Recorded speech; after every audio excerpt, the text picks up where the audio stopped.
ਆਪਾਂ ਖਾਲਸਾ ਏਡ ਤੋਂ।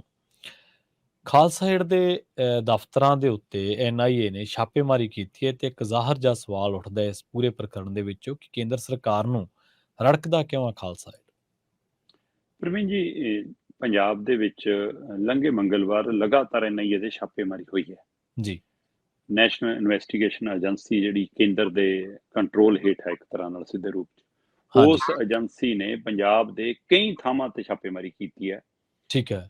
ਖਾਸ ਕਰਕੇ ਪਤਾ ਇਹ ਲੱਗ ਰਿਹਾ ਕਿ ਉਹਨਾਂ ਨੇ ਗੈਂਗਸਟਰ ਉਹਨਾਂ ਦੇ ਟਿਕਾਣੇ ਤੇ ਉਹਦੇ ਨਾਲ ਜਿਹੜੇ ਮਤਲਬ ਕਿ ਦਾਅਵਾ ਕੀਤਾ ਜਾ ਰਿਹਾ ਕਿ ਜਿਹੜੇ ਗੁਰਪਤਵੰਤ ਪੰਨੂ ਦੇ ਸੰਪਰਕ 'ਚ ਨੇ ਜੀ, ਹਾਂਜੀ। ਉਹਨਾਂ ਦੇ ਟਿਕਾਣਿਆਂ ਤੇ ਛਾਪੇਮਾਰੀ ਕੀਤੀ ਹੈ। ਠੀਕ ਤੇ ਹੈ। ਇਹਦੇ ਵਿੱਚ ਸਿਮਰਨਜੀਤ ਸਿੰਘ ਮਾਨ ਹੋਰਾਂ ਦਾ ਜਿਹੜਾ ਸ਼੍ਰੋਮਣੀ ਅਕਾਲੀ ਦਲ ਅੰਮ੍ਰਿਤਸਰ ਹੈ, ਉਹਦੇ ਹਾਂਜੀ। ਕੁਝ ਲੀਡਰ ਵੀ ਆ ਗਏ ਨੇ ਤੇ ਇਸ ਮਸਲੇ ਤੇ ਮਾਨ ਨੇ ਤੁਰੰਤ ਬੈਠਕ ਵੀ ਬੁਲਾ ਲਈ ਹੈ। ਉਧਰ ਉਹਦੇ ਮੁੰਡੇ ਨੇ ਟਿੱਪਣੀਆਂ ਵੀ ਕੀਤੀਆਂ ਕਿ ਕੁਛ ਕਿ ਗੁਰਪਤਵੰਤ ਪੰਨੂ ਦੇ ਨਾਂ ਤੇ ਸਾਡੇ ਸਿੱਖਾਂ ਨੂੰ ਬਦਨਾਮ ਕੀਤਾ ਜਾ ਰਿਹਾ ਹੈ। ਜੇਕਰ ਮੋਦੀ ਨੂੰ ਇੰਨਾ ਹੀ ਲੱਗਦਾ ਕਿ ਹਾਂ ਉਹ ਇਹੋ ਜਿਹਾ, ਤਾਂ ਫਿਰ ਅਮਰੀਕਾ ਨਾਲ ਯਾਰਾਨਾ ਹੈਗਾ ਤਾਂ ਉੱਥੇ ਹੀ ਗ੍ਰਿਫਤਾਰ ਉਹਨੂੰ ਕਰੋ ਨਾ, ਇੱਥੇ ਲੋਕਾਂ ਨੂੰ ਤੰਗ ਕਿਉਂ ਕਰਦੇ ਹੋ? ਇਹ ਸਾਰਾ ਵਰਤਾਰਾ ਇੱਕ ਵੱਖਰੇ ਪਹਿਲੂ ਵਜੋਂ ਦੇਖਿਆ ਜਾ ਸਕਦਾ ਕਿ ਠੀਕ ਹੈ, NIA ਏਜੰਸੀਆਂ ਦੇ ਕੋਈ ਸੂਤਰਾਂ ਦੇ ਹਵਾਲੇ ਨਾਲ ਜਾਂ ਆਪਣੀ ਖੁਫੀਆ ਰਿਪੋਰਟਾਂ ਦੇ ਹਵਾਲੇ ਨਾਲ ਐਕਸ਼ਨ ਕੀਤਾ ਜੀ। ਪਰ ਇਹਦੇ ਵਿੱਚ ਖਾਲਸਾ ਏਡ ਕਿੱਥੋਂ ਆ ਗਈ? ਸਵਾਲ ਇਹ ਹੈ ਜੀ ਕਿ ਖਾਲਸਾ ਏਡ ਇਸ ਕੜੀ ਕਰਕੇ ਉਹਨੂੰ ਲੈ ਰਹੇ ਨੇ ਕਿ ਹਾਂ ਜੀ ਉਹ ਦਸਤਾਰਧਾਰੀ ਇੱਕ ਸਿੱਖ ਬੰਦਾ ਉਹਨੂੰ ਚਲਾਉਂਦਾ, ਕੀ ਉਸ ਨੂੰ ਇਸ ਲਈ ਲੈ ਰਹੇ ਨੇ ਕਿ ਉਹ ਕਿਸਾਨ ਅੰਦੋਲਨ ਦੌਰਾਨ ਫਰੰਟ ਤੇ ਆ ਕੇ ਸੇਵਾ ਕਰ ਰਿਹਾ ਸੀ? ਉਹ ਰੜਕਾ ਜੀ। ਇਹ ਉਹੀ ਖਾਲਸਾ ਏਡ ਹੈ ਜਿਹੜੀ ਦੁਨੀਆ ਭਰ ਦੇ ਵਿੱਚ ਕਿਤੇ ਵਿਪਤਾ ਆ ਜਾਵੇ ਸਭ ਤੋਂ ਮੂਹਰੇ ਖੜਾ ਨਜ਼ਰ ਆਉਂਦਾ। ਇਹ ਉਹੀ ਖਾਲਸਾ ਏਡ ਹੈ ਜਿਹਨੂੰ ਦੁਨੀਆ ਭਰ ਦੇ ਮੁਲਕਾਂ ਦੇ ਵੱਲੋਂ ਸਨਮਾਨ ਮਿਲਿਆ, ਮਾਣ ਮਿਲਿਆ, ਰੁਤਬੇ ਮਿਲੇ, ਥਾਪੜਾ ਮਿਲਿਆ, ਤੇ ਪਰ ਭਾਰਤ ਸਰਕਾਰ ਨੂੰ ਕਿਉਂ ਰੜਕਦਾ? ਇਹ ਸਵਾਲ ਬਿਲਕੁਲ ਦਰੁਸਤ ਹੈ ਤੁਹਾਡਾ। ਕੀ ਇਹਦੇ ਵਿੱਚੋਂ ਕੋਈ ਰਾਜਨੀਤੀ ਕੱਢਣਾ ਚਾਹੁੰਦੇ ਨੇ? ਕੀ ਇਹ ਅੰਦੋਲਨ ਵਾਲੀ ਰੜਕ ਹੈ? ਕੀ ਇਹ ਰੜਕ ਦਾ ਕਾਰਨ ਅੰਦੋਲਨ ਹੈ?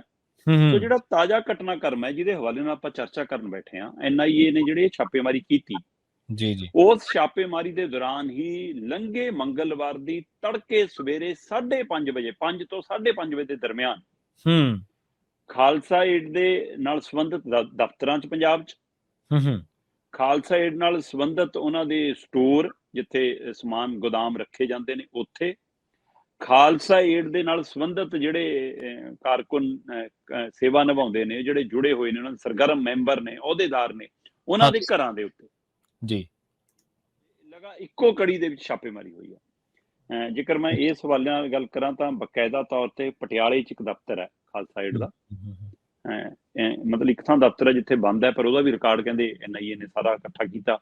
ਪਰ ਇੱਕ ਦਫ਼ਤਰ ਜਿਹੜਾ ਚੱਲਦਾ ਹੈ ਪਟਿਆਲਾ ਖੇਤਰ ਦੇ ਵਿੱਚ, ਮੈਂ ਖਿਆਲ ਰਿਸ਼ੀ ਕਲੋਨੀ ਹੈ, ਉਹ ਰਿਸ਼ੀ ਕਲੋਨੀ ਦੇ ਵਿੱਚ ਖਾਲਸਾ ਏਡ ਦਾ ਇੱਕ ਦਫ਼ਤਰ ਹੈ ਪਟਿਆਲੇ 'ਚ। ਉਸ ਦਫ਼ਤਰ ਦੇ ਵਿੱਚ ਬਕਾਇਦਾ ਪਹੁੰਚ ਕੀਤੀ ਤੇ ਉਹਦੀ ਜਾਣਕਾਰੀ ਬਕਾਇਦਾ ਤੌਰ ਤੇ ਉੱਥੇ ਦੇ ਜਿਹੜੇ ਨੁਮਾਇੰਦੇ ਨੇ ਉਹਨਾਂ ਨੇ ਦਿੱਤੀ ਹੈ। ਗੁਰਪ੍ਰੀਤ ਸਿੰਘ ਗੁਰਪ੍ਰੀਤ ਸਿੰਘ ਦੇ ਹਵਾਲੇ ਨਾਲ ਜਾਣਕਾਰੀ ਹੈ। ਉਹ ਕਹਿੰਦੇ ਜੀ ਬਿਲਕੁਲ 5:30 ਵਜੇ ਛਾਪੇਮਾਰੀ ਹੁੰਦੀ ਹੈ, ਘੰਟਾ ਡੇਢ ਘੰਟਾ ਉਹ ਸਾਰੇ ਦਸਤਾਵੇਜ਼ ਫਰੋਲਦੇ ਨੇ, ਡਾਕੂਮੈਂਟ ਇਕੱਠੇ ਕਰਦੇ ਨੇ, ਜਾਣਕਾਰੀ ਇਕੱਤਰ ਕਰਦੇ ਨੇ ਤੇ ਸਾਰਾ ਕੁਝ ਕਰਾ ਕੇ ਤੋਂ ਚਲੇ ਜਾਂਦੇ ਨੇ। ਪਰ ਇਹ ਗੱਲ ਇੱਥੇ ਤੱਕ ਹੀ ਨਹੀਂ ਰੁਕਦੀ।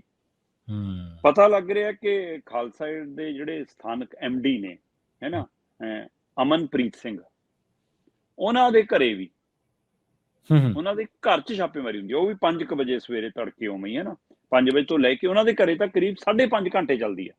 ਸਵੇਰੇ 5 ਵਜੇ ਟੀਮਾਂ ਆਉਂਦੀਆਂ ਨੇ, 10:30 ਵਜੇ ਸਵੇਰੇ ਨਿਕਲ ਕੇ ਜਾਂਦੀਆਂ ਨੇ, ਮਤਲਬ।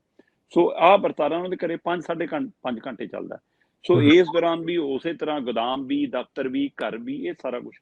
ਸੋ ਹੁਣ ਇਸ ਨੇ ਦੁਨੀਆ ਭਰ 'ਚ ਇਸ ਛਾਪੇਮਾਰੀ ਦੀ ਚਰਚਾ ਹੈ ਕਿ ਕੀ ਖਾਲਸਾ ਏਡ ਜਿਹੜੀ ਸੇਵਾ ਭਾਵਨਾ ਨਾਲ ਕਿਤੇ ਕੋਈ ਘਟਨਾ ਹੋਵੇ, ਕਿਤੇ ਕੋਈ ਇਕੱਠ ਹੋਵੇ, ਕਿਤੇ ਕੋਈ ਸੰਗਤ ਦੀ ਆਮਦ ਹੋਵੇ, ਕਿਤੇ ਕੋਈ ਮੁਸ਼ਕਲ 'ਚ ਹੋਵੇ, ਉੱਥੇ ਉਹ ਸੇਵਾ ਭਾਵ ਨਾਲ ਪਹੁੰਚਦੇ ਨੇ।